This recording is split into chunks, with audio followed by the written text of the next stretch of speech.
ओडिशा प्रदेश रे नुआ सरकार आसिचंती एवं नुआ सरकार आसिबार आजिर पवित्र दिन रे लोकसभा भवन रे आज प्रवेश होईची एवं मु मो कार्यालय को आसी आज ऑफिस कार्य रे विधिवत भाव रे आज मु मोर आसन रे बसी कार्यारंभ करिची।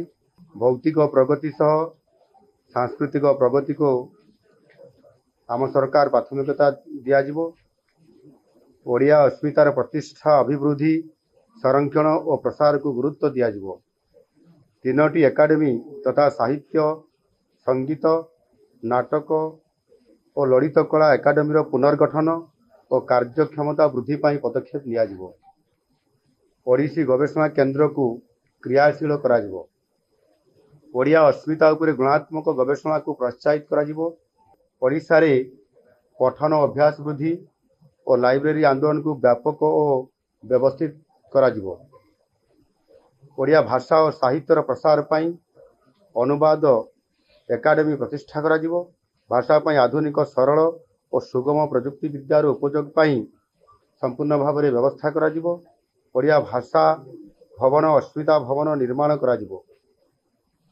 भाषा कमिशन गोटे गठन कराजिबो।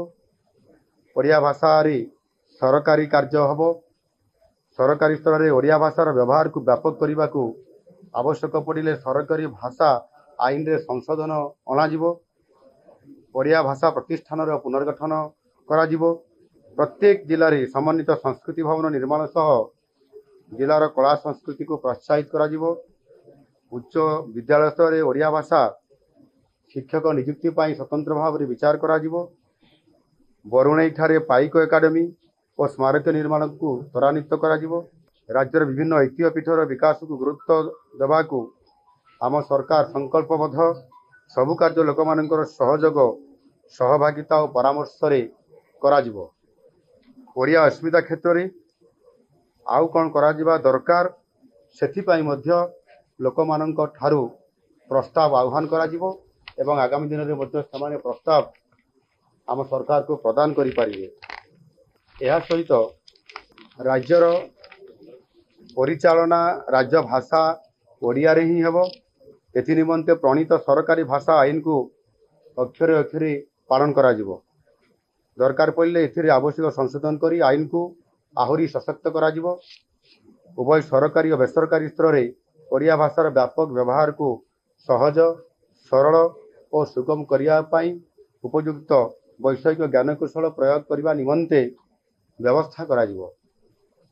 मुख्यमंत्री भावे मो पाखरे उपस्थापित समस्त नथी ओडिया रे करने को मु निर्देश दौ। रथयात्रा बाबद में जहाँ व्यवस्था करा कथा जो दिन समीक्षा बैठक पुरी रे बसीथिला समस्त कथा को मु उल्लेख कर सारी।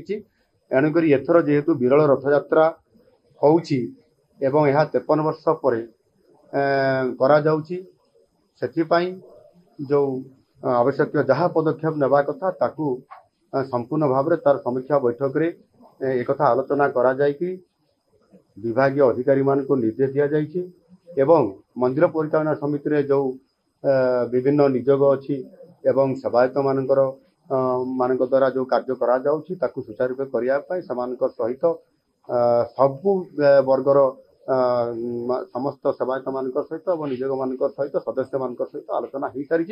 तेणु यथारीति कार्यक्रम चली एथर जो आम विरल रथयात्रा हेब ता निश्चित भाव में सफल हम। यह महाप्रभुंकर इच्छा जेहेतु होउछि महाप्रभुंक इच्छा ही महाप्रभुंकर रथयात्रा संपूर्ण सफल हो।